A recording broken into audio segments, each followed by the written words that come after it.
For a couple of years, I was just kind of, the idea was kind of bouncing around in my head of would it be possible to kind of initiate this journey of putting together a big epic Viking movie with an old Icelandic saga at the core. I didn't know which one. There's so many of them, and I didn't really have a starting point. I didn't know where to, how to kind of attack it, but I kind of knew that I wanted the combination of the old sagas are often about a family feud. It's about revenge. They're quite contained, and I thought it'd be incredible if you can combine that, but to do that on an epic scale. So you'd both have big battle scenes, but also at the core of it is this quite intimate story. We wanted to look as real and truthful as possible. And when it turned out that he was incredibly passionate about Norse mythology and the Viking culture, it felt like the obvious choice, or a dream choice for us. So after that meeting, I spoke to Lars, and we both agreed that Rob would be the perfect director for this project. So we asked him, and to our great delight, he said that he wanted to jump on board. And so that was kind of the genesis of this collaboration between the three of us. It's character driven. That was important, that it wasn't, you want it to be visually overwhelming and a lot and spectacular, but you need to care about these characters and follow them and feel for them and have these intimate moments between them, which made it a lot of. It was a great movie to shoot because you got, in a way, the best of both worlds. You got these incredible set pieces, big fight scenes, but you also got days where you're in a room with Nicole Kidman and just it's a dead quiet scene, two characters talking to each other for 4, 5, 6 pages, and it's a real treat. We can have both in the same movie. Obviously, from when I was very young, I had this fixation and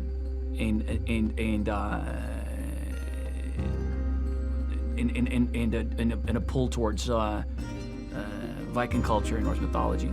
And then I've basically lived half my life in the States, half my life in Sweden, grew up in Sweden, and then half my life in the States. And in those 20 years, since I left Sweden, I've played a lot of really interesting characters. I've been very fortunate, but I don't think I've ever played a Scandinavian. I guess I did a show called True Blood, and on that one, my character had been in the States for 2 centuries, but was originally a Viking, also named Northman, by the way, in his last name. But I never. There was something about being away from Sweden that long, playing characters from around the world, mostly American characters, that kind of awakened that desire to go back to my roots in a way, and to play a Viking was something that I was desperate to do.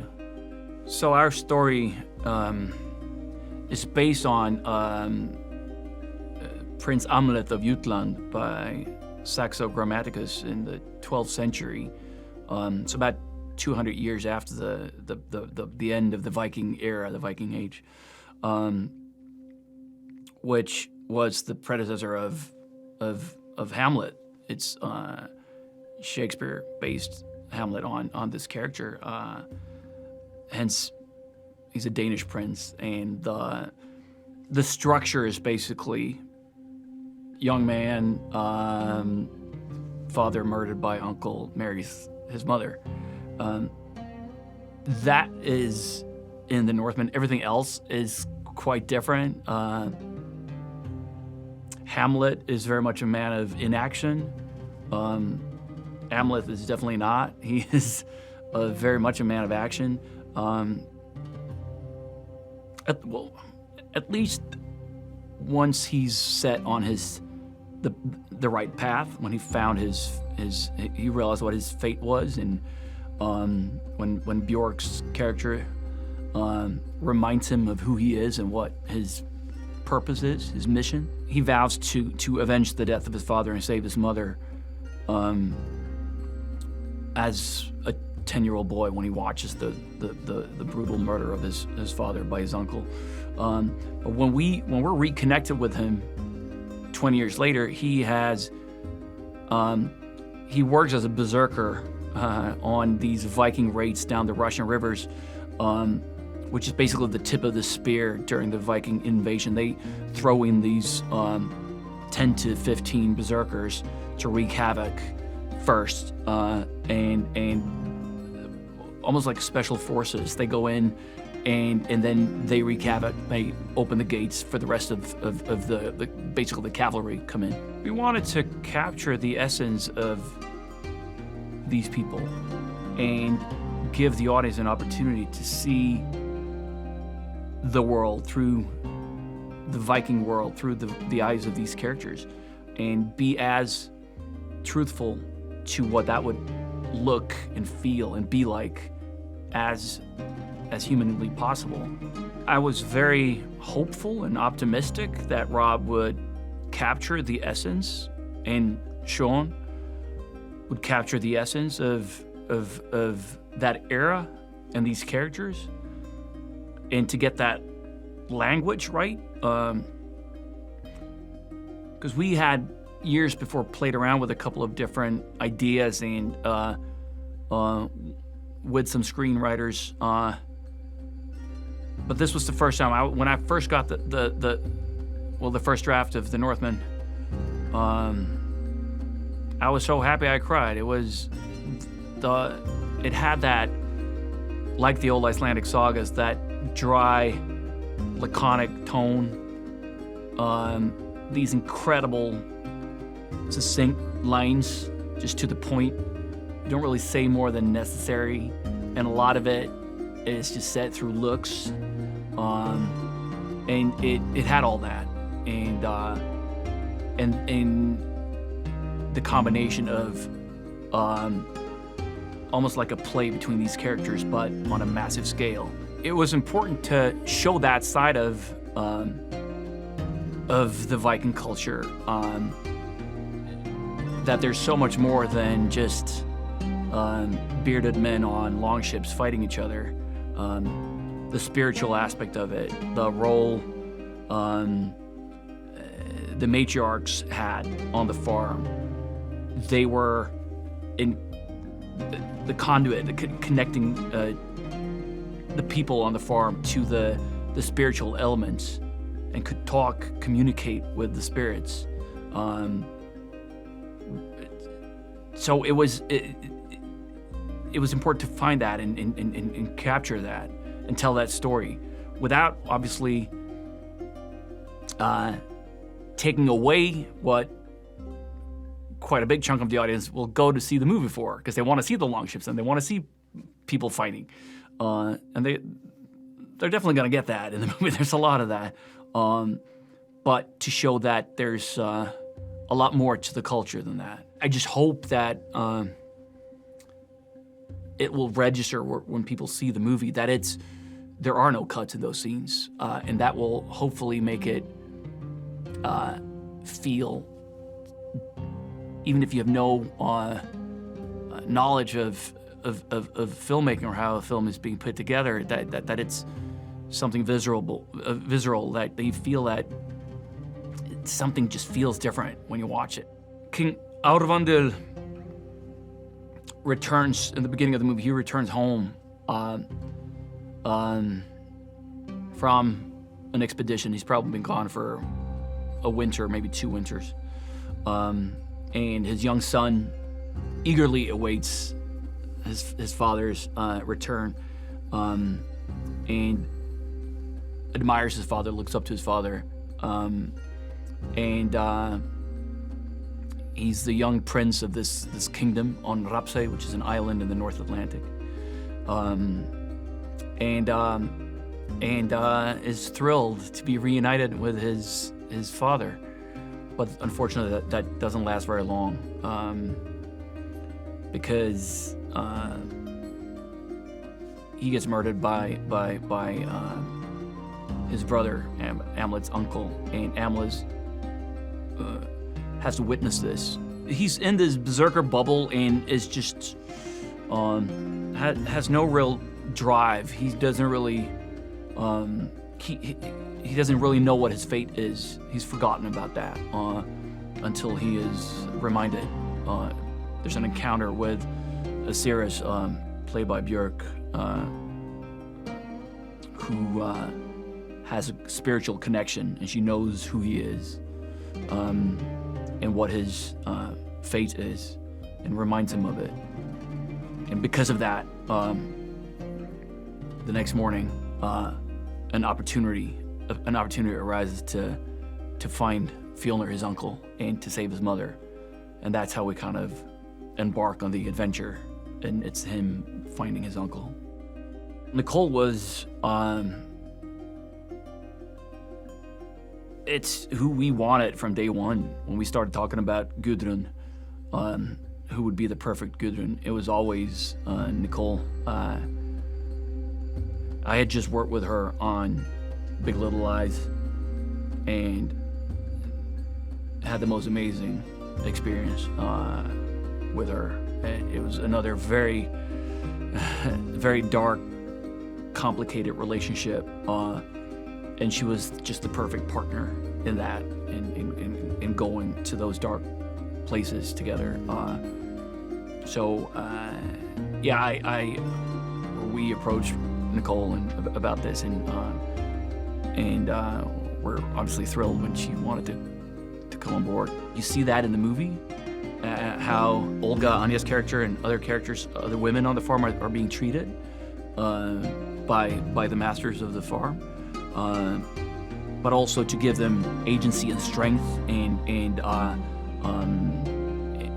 make Anya's character Olga integral and important in getting off the island. That's her mission, and working together with Amlet, they can help each other out, and they need each other because she has that connection that he doesn't to the other side, to another realm. In the beginning, Olga is a distraction, but then he realizes that she has vowed to get off this island, and she has knowledge and a spiritual connection that he doesn't have, and the only way he can manifest his fate is through her, an alliance with Olga.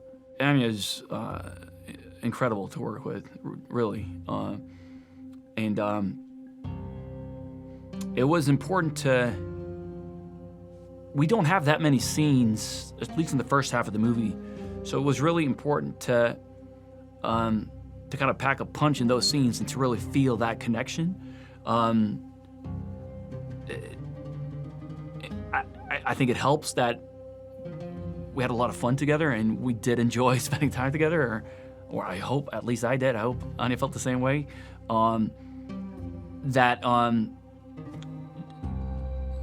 Again, we talked a lot about it because there are so few scenes in the beginning and the setup of this relationship. It was very important that for the audience to feel, oh, this is a strong connection, and he can't do this without her.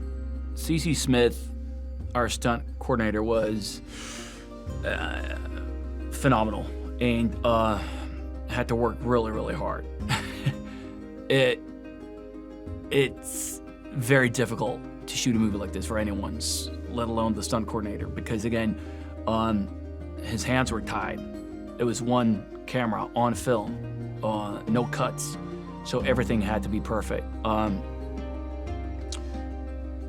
It was, fortunately, I got to work with Mark Slaughter, who was my stunt double on Tarzan, and Jack, who's also on Tarzan, and their team. So it was a bunch of stuntmen that we had a rapport. We knew each other. We worked very well together,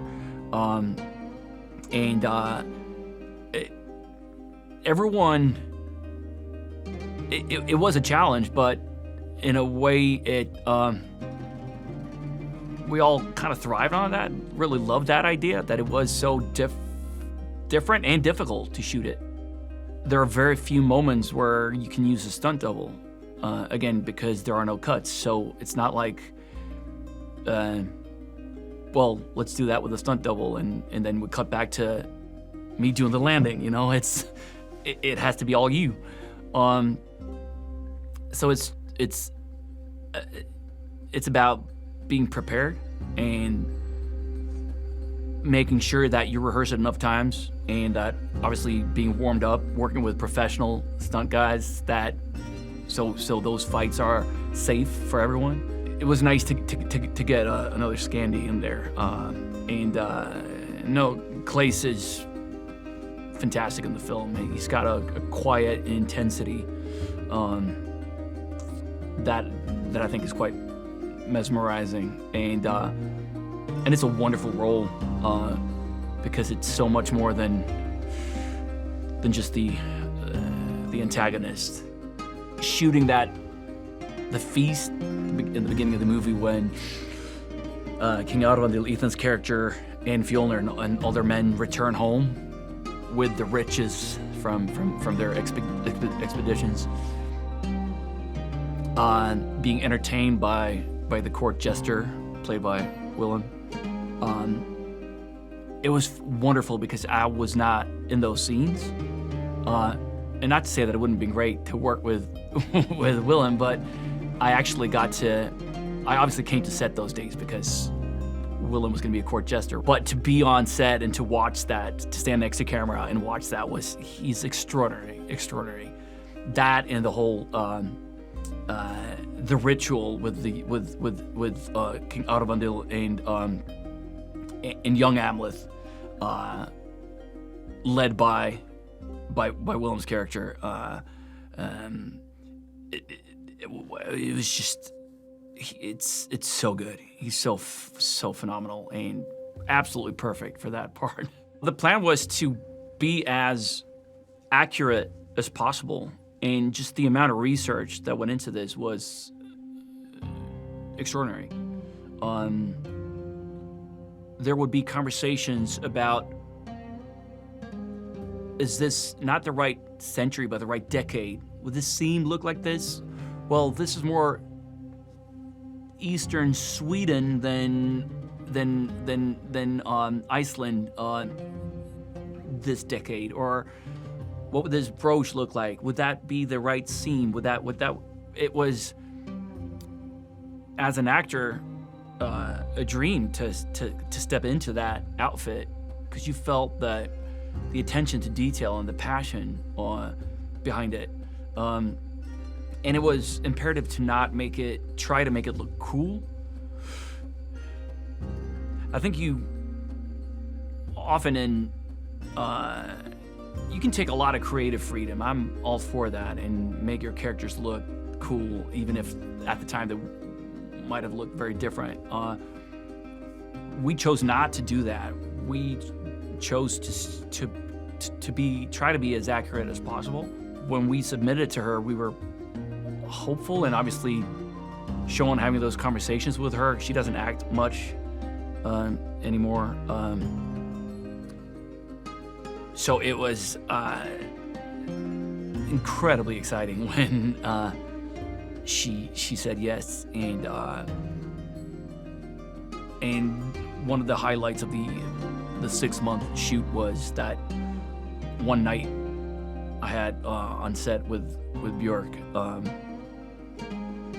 It was in a burnt down structure in the Slav village, and we shot it all night, and it was